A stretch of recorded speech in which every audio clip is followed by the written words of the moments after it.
நேர்களே, கடந்த சில நாட்களாக வாரங்களாக பலஸ்தீனத்தினுடைய தாக்குதல்கள் மட்டுப்படுத்தப்பட்டது போன்று காணப்பட்டாலும் இந்த சீஸ்ஃபயர் அக்டோபருக்கு 10க்கு பிறகு 1.5 மாதங்கள் கிட்டத்தட்ட தாண்டி இருக்கிற நேரத்தில் 300 பலஸ்தீனியர்கள் இருக்கிறார்கள். இது பலஸ்தீனத்தினுடைய உள் விவகாரம். ஆயுதங்களை வைக்கப் போவதில்லை என டிஸ்ஸாம் அறிவித்திருக்கிறார்கள். அமெரிக்கா எச்சரிக்கை. நான் ஏற்கனவே சொன்ன மாதிரி இன்டர்நேஷ்னல் ஒரு ஸ்பெஷல் ஃபோர்ஸ் ISF கொண்டுவதற்காக அமெரிக்காவில் 15 பேர் கொண்ட UN செக்யூரிட்டி கவுன்சில் உறுப்பினர்களில் 13 ஆதரவையும் பெற்றிருக்கிறார்கள். ஆனால் அவர்களை எதிர்த்து அமெரிக்காவினுடைய அரபு படைகளை எதிர்த்து உள்ளே வந்தால் போர் செய்வதற்காக முகாந்திரம் தென்படுகிறது. இது பலஸ்தீனத்தின் உள்ளிருக்கிற நிலைமை. வழக்கம் போல உங்களுக்கு தெரியும், உணவு வண்டிகள் எல்லாத்தையும் ஆக்கிரமிக்கிறாங்க, மஞ்சள் கூட தாக்குறாங்க, உள்ள தாக்குறாங்க. இது ஒரு பக்கம். இப்ப இதை தாண்டி பலஸ்தீன போர் PIG அப்படிங்கிற ஒரு ஆர்கனைசேஷன், அல்-குஸ் அல்-கஸம் இவர்களுடைய யூனைட், அந்த யூனிட் சிரியாவினுடைய வடக்கு பகுதிகள், அதாவது கோலான் குன்றுகளின் பகுதிகளில் ஏராளமான பலஸ்தீனியர்கள் அங்கு இருக்கிறார்கள், வாழ்ந்து கொண்டிருக்கிறார்கள். அவர்களை மையப்படுத்தி அங்கே ஒரு PIGங்கிற ஒரு ஆர்கனைசேஷன் இருந்து கொண்டிருக்கிறது. பலஸ்தீனத்தினுடைய ஜிஹாத் அமைப்பு தான் இந்த PIG. இந்த அமைப்பு அங்கு இருக்கக்கூடிய ஹிஸ்புல்லா, ஹவுதி மற்றும் லோக்கல் ஜிஹாதிகளோடு இணைந்து வடக்கு கோலான் பகுதியோடு உள்ளே நுழைந்து அவர்கள் மிகப்பெரிய தாக்குதலை தரைவழியாக நடத்துவதற்கு திட்டமிடுகிறார்கள் என்ற செய்தி இப்பொழுது உலகம் முழுவதும் பெரும் பரபரப்பை ஏற்படுத்தியிருக்கிறது. அந்த பகுதியில் ஒரு யுனைடெட் ஃபோர்ஸ், இஸ்லாமிக் ஜிஹாத், பலஸ்தீன் ஆர்கனைசேஷன், அதை போன்று சிரியாவில் இருக்கும் ஏராளமான குழுக்கள் இருக்கிறார்கள். ஹயாத்து தஹ்ரீக் அல்-ஷாம் என்பதை போன்று சிரியாவில் இருக்கும் ஏராளமான குழுக்கள், அதே போன்று ஏமனில் இருக்கும் அன்சருல்லா ஹவுதிகள், அதே போன்று ஹமாசுகள், லெபனானுடைய எல்லையை பகிர்ந்து கொண்ட சிரியாவில் ஹிஸ்புல்லா, இது அல்லாமல் உலகின் பல பகுதிகளிலிருந்து ஷியாட்டி குழுக்கள் எல்லாருமே இணைந்து ஒரு மாபெரும் தாக்குதலை நடத்துவதற்கான திட்டத்தில் அவர்கள் அங்கே முகாமிட்டிருப்பதாக சொல்றது யாரு? இஸ்ரேலுடைய இன்டெலிஜென்ஸ் ஃபோர்ஸ் அறிவித்திருக்கிறது. இஸ்ரேலுடைய இராணுவ செயல்பாட்டாளர்கள், இராணுவத்தினுடைய துறை ஆளுமைகள் தங்களுடைய கருத்து கோர்வை பதிவில் தொடர்ந்து எமது இன்டெலிஜென்ஸ் ஃபோர்ஸ் கவனித்து கொண்டிருக்கிறது. அங்கே சர்வதேச ஜிஹாதிய குழுக்கள் கூடுவதையும் ஹமாஸ் ட்ரெயின் செய்வதையும், ஹமாஸினுடைய அந்த ஓவர்சீஸ் விங்ஸ்ன்னு கூட அதை சொல்லலாம், வெளிநாடுகளுக்கான அந்த விங்ஸ் ட்ரெயின் பண்ணுறாங்க. யார? இது இப்போது நடக்கல, ஏற்கனவே ஒரு இராணுவ நிலைகளை அவர்கள் அறிவித்திருக்கிறார், ஒழுங்கு செய்திருக்கிறார்கள் என்ற செய்தி இப்பொழுது ஒரு உலகத்திற்கு தெரியாத செய்தி. அதாவது ஹமாஸ் பலஸ்தீனத்தில் தான் போராடுறாங்கன்னு நினைச்சிட்டு இருக்கோம். ஆனால் இது ஹமாஸினுடைய ஃபாரின், அதாவது அப்ராட் விங்ஸ்ன்னு சொல்லலாம். அவங்க ஏற்கனவே இருக்கும் அந்த பாலஸ்தீனத்தினுடைய பெரும் சமூகமாக வாழ்கிற அந்த பகுதியில் இளைஞர்களை தேர்ந்தெடுத்து ஹமாஸினுடைய மற்றொரு யூனிட்டை உருவாக்கி கொலானியுடைய காலத்தில், கொலானி அபு முஹம்மது அல் கொலானிக்கு முன்பு, அதாவது ஃபசர் அல் ஆசாத்துடைய காலத்திலே அவர்கள் ட்ரெயின் ஆகியிருக்கிறார்கள். அது அப்படியே தொடர்ந்தது, டு பி கண்டினியூட். இன்னைக்கு வரைக்கும் அவர்களுக்கான இராணுவ ரகசிய நிலைகள் பல இடங்களில் சிரியாவின் எல்லை, சிரியாவுக்கும் இஸ்ரேலுக்கும் இடையான எல்லையில் பகிர்ந்திருக்கிறார்கள். நல்லா புரிந்து கொள்ளுங்கள். கஸாவிலிருந்து இந்த யூனிட் இங்கே வந்திருக்கு. அவர்கள் தரைவழியாக கோலான் குன்றுகள், அதாவது கோலான் பகுதிகளில், வடக்கு சிரியாவில் வடக்கு பகுதிகளில் அவர்கள் ஆக்கிரமித்துத்தான் 67களில் இதை வைத்திருக்கிறார்கள். இந்த பகுதியிலிருந்து பெனிட்ரேட் ஆகலாம். It's a part of Sham, al Sham or Syria. அங்கே இராணுவ முகாம்கள், இராணுவ பயிற்சி களங்கள் ஏராளமாக இருக்கிறது. அங்கு ட்ரெயின் செய்கிறாங்க அப்படிங்கிறத CIA மற்றும் மொசாத் ஏனைய குழுக்கள் கண்டுபிடிச்சிருக்கிறாங்க. இதை இஸ்ரேல் கோர்ட்ஸ் டிஃபென்ஸ் மினிஸ்டர் அறிவிக்கிறார்.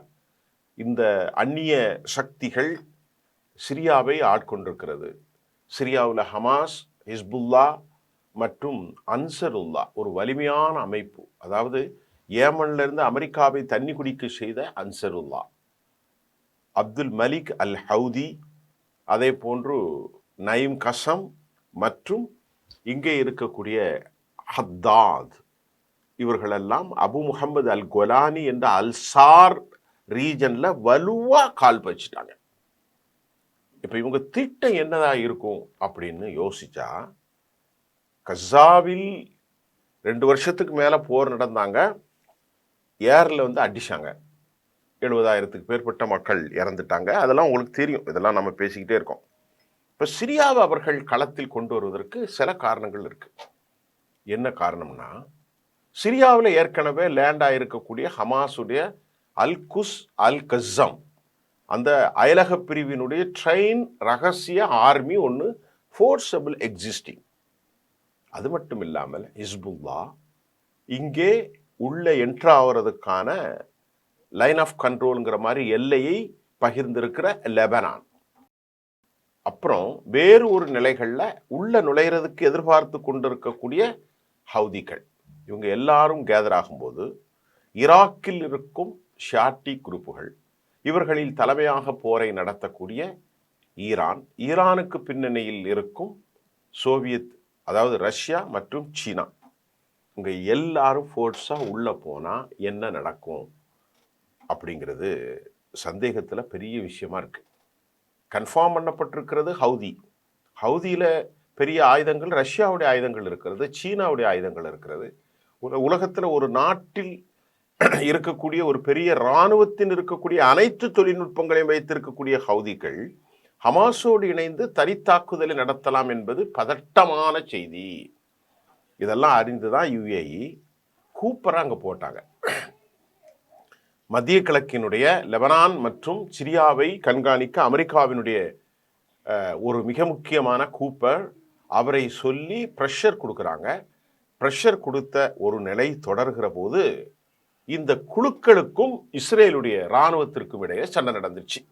இப்போ ஒரு 3 நாளைக்கு முன்னாடி இந்த சண்டையில் ஒரு IDF, அதாவது இஸ்ரேல் இராணுவ வீரர் பட்டிருக்காரு.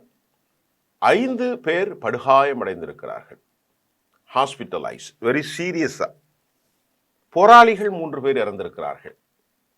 கீழே இராணுவம் IDF ஹமாஸ் மற்றும் சர்வதேச படைகள் தாக்குதலை எதிர்கொள்ள முடியாமல் தப்பி பிழைத்தோம் என சிரியாவின் அதாவது டமஸ்கஸுடைய மற்றொரு பகுதி, வடக்கு பகுதியிலிருந்து தப்பி ஓட முயற்சித்து அதை மட்டுப்படுத்தி தாக்குதலை நடத்துவதற்கு வான் பகுதியிலிருந்து F-35 அல்லது F-16 whatever மேபி குண்டு போட்டாங்க. இது சிரியாவினுடைய உள்நாட்டில் பெரும் குழப்பத்தை ஏற்படுத்தி இருக்கிறது. அந்த மக்கள் சிவிலியன், எப்போதுமே உலகத்தில் எல்லா அரபுகளும் சிவிலியன்களும் மிக முக்கியமாக பலஸ்தீனத்தின் ஆதரவாளர்களாகத்தான் பார்க்கிறோம். இப்போ சிரிய அரசோ HTS என்று சொல்லக்கூடிய ஹயாத்து தஹ்ரீக் அல் சாம், எர்டோகனுடைய ஆதரவை பெற்று, அமெரிக்காவின் ஆதரவை பெற்று ஒரு தேசம். அந்த நாட்டில் உள்ளே நுழைந்து பசருல்லா ஆசாத்தினுடைய மரணத்திற்கு பின்பு இராணுவ தலைகளையும் தடங்கள் மற்றும் மனிஷன்ஸ் முழுமையாக அழித்தார்கள். நல்லா கவனிங்க. இப்ப அங்கே அயலக இஸ்லாமிய ஜிஹாதி குரூப்புகள் இருப்பதும், நேற்று முதலாக வெடித்திருப்பதும், இஸ்ரேலுடைய இராணுவ தலைவர் இஸ்ரேல் கோர்ட்ஸ் கடும் எச்சரிக்கை விடுத்திருக்கிறதும் வேறு ஒரு போர் முனையை உருவாக்கி இருக்கிறது. தெளிவா இருக்கு. ஏமனிலிருந்து ஒரு போர் முனை, செங்கடல்ல அவங்க கடலுக்குள்ள ஒரு தீவு அமைச்சிட்டாங்க. இதோட அடுத்த தாக்குதலை ரொம்ப ஈஸியாக அட்டாக் பண்ற மாதிரி பக்கத்தில் வந்துட்டாங்க. 100 கிலோமீட்டர் தொலைவிலிருந்து அடிச்சவங்க இப்போ வெறும் 30-40 கிலோமீட்டருக்கு பக்கத்தில் ஒரு தீவிர இராணுவமயமாக்கிட்டாங்க. ஹமாஸ் தோற்கடிக்க முடியாத சக்தியாக இருக்கிறது. அந்த 20 பாயிண்டும் அவங்க ஏற்றுக்கொள்ள மறுக்கிறார்கள், ஆயுதத்தை கீழே வைக்க மறுக்கிறார்கள். இது ஒரு பக்கம். இந்த போர்லேயே அவங்க ஜெயிச்சிருக்காங்க. மூன்றாவது, சிரியாவில் இப்போ ஏற்பட்டிருக்கிற இந்த கடுமையான எதிரிகளின் கூட்டமைப்பு, எல்லா எதிரிகளின் கூட்டமைப்பும் ஒன்றிணைகிறது. அவ்வளவு நல்ல செய்தி இல்லை, ஆபத்தான செய்தி இஸ்ரேலுக்கு. அதனால தான் இதையெல்லாம் யூதர்கள் ரொம்ப அறிவுஜீவிகள், இதையெல்லாம் யோசிக்கிறார்கள். பெஞ்சமின் நெத்தன்யாகு என்கின்ற ஒரு மனிதரும் அவர் கூட இருக்க பெசலில் ஸ்மோட்ரிச் மற்றும் பென் கேவிர் போன்றவர்கள் இந்த தேசத்தை வேறொரு லெவலுக்கு கொண்டு போயிட்டா நாம நீண்ட காலமாக இங்கே வாழ முடியாது. நாம வாழ்ந்தாலும் நம்முடைய வரும் சந்ததிகள் வாழ முடியாது. அதனால நாட்டை விட்டு லட்சக்கணக்கான மக்கள், எனது கருத்து சரியாக இருக்கலாம், கிடைத்த தகவலில் 2 லட்சத்திற்கும் மேற்பட்ட மக்கள் வெளியேறி இருக்கிறார்கள். 1,40,000 கன்ஃபார்ம்டு. ஆனால் இப்போ நான் பேசிய 2 வாரம் இப்பொழுது கிட்டத்தட்ட 2 லட்சம் அளவிற்கு பெர்மனண்டாக அவங்க டிஸ்பிளேஸ்ட் ஆகி கொண்டு இருக்கிறார்கள் அப்படிங்கிற தகவல் உறுதிப்படுத்துகிறது. ஏன் அவங்கெல்லாம் வெளியேறணும்?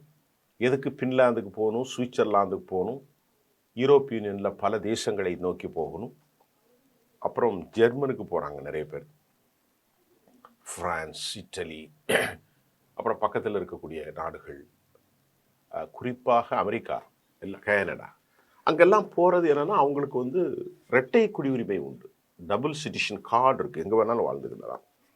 அப்போ அந்த பாதுகாப்பை நாடி அவர்கள் இனி இந்த தேசம் நமக்கு உருப்படாது என்கின்ற ஒரு தெளிவான சிந்தனையில் இந்த மக்கள் எல்லாம் அங்கிருந்து அவங்க மூவ் பண்ண ஆரம்பிச்சிருக்கிறாங்கங்கிறது ஒரு செய்தி. இந்த செய்தியை தாண்டி ஹிஸ்புல்லாவுடைய செய்தி தொடர்பாளர் நாயிம் கசாம் தலைவர், அவருக்கு அடுத்த லெவலில் இருக்கக்கூடிய ஹயாத்தம் அலி தபுதபாய் படுகொலை ஒட்டுமொத்த ஈரானை ஆட்டி படைத்திருக்கிறது. ஈரான் கடும் சினத்தில் இவர் ஈரான் தான், இது ஹிஸ்புல்லாவுடைய யூனிட் ஈரானுடைய யூனிட் தான். அப்போ ஹிஸ்புல்லா லெபனானுடைய அரசாங்கம் கட்டுப்படுத்த தவறி இருக்கிறது. டேவிட் ஓவனுடைய அரசும் நவாப் சலாம் இவர்களெல்லாம் யார் என்றால் சொல்ல போனால் சவுதியினுடைய குழுக்கள், ஷியா குழுக்களுக்கு எதிரானவர்கள். ஆக அவர்கள் நாங்கள் தேவைப்பட்டால் லெபனானுடைய இராணுவத்தோடும் போர் செய்வதற்கு தயார் என்று சொல்லுகிறார்கள். ஆயுதங்கள் அவர்கள் வந்திருக்கிறது. தனது தலைவர் 1980களில் இருந்து வலிமையான ஒரு தலைவராக பார்க்கப்படுகிற ஹயாத்தம் அலி தபுதபாயினுடைய பழி வாங்கியாவும் அதற்கான சரியான நூக்கன் கார்னர், அந்த அந்த அந்த நுனைகளை நாங்கள் பார்த்து கொண்டிருக்கிறோம், நேரத்தை பார்த்து கொண்டிருக்கிறோம். தாக்குதலை சந்திக்க எதிர்நோக்கியிருங்கள் என்று ஹிஸ்புல்லா அறிவித்திருக்கிறார்கள். அங்கே பக்கத்தில் கூப்பிட்ட குரலுக்கு இருக்கக்கூடிய சிரியாவிலிருந்து, அதாவது அல் கசம்டைய PIG மற்றும் ஹிஸ்புல்லா மற்றும் அன்சருல்லா கைகோர்த்திருப்பது இஸ்ரேலுக்கு நல்ல செய்தி இல்லை. அப்போ இந்த போர் முனை வேறு வேறு பகுதிகளுக்கு பரவுது, நல்லா புரிஞ்சுக்கொள்ளுங்க. இப்போ இது ஒரு ப்ரிப்பரேஷனில் தான் இது நடத்துகிறாங்க. இதில் படைகளை கொண்டு இறக்கி அங்கேயும் படைகளை கொண்டு இறக்குற நேரத்தில் ஈரான் இப்பொழுது தாக்குதல் நடத்தலாம்.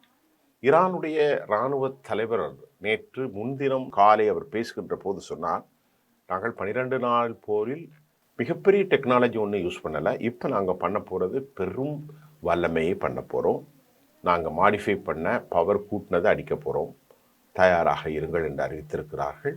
அவர்கள் தீர்க்கமான முடிவே இருக்கிறார்கள். டிசைசிவாக துல்லியமாக பார்வையோடு அவர்கள் தங்களுடைய தாக்குதலை வலிமைப்படுத்தி கொண்டிருக்கிறார்கள். இனி வேறு ஒரு போர் நிலை உருவாகும். அது எப்படி உருவாகிறது, இஸ்ரேல் அரசியல் குழப்பங்களை எப்படி தாக்கு பிடிக்கும், அமெரிக்கா உள்நாட்டு பிரச்சனைகளிலிருந்து எப்படி விடுதலை பெறப் போகிறார்கள், இதெல்லாம் அடுத்தடுத்த செய்திகளோடு உங்களை நான் சந்திக்கின்றேன். நன்றி.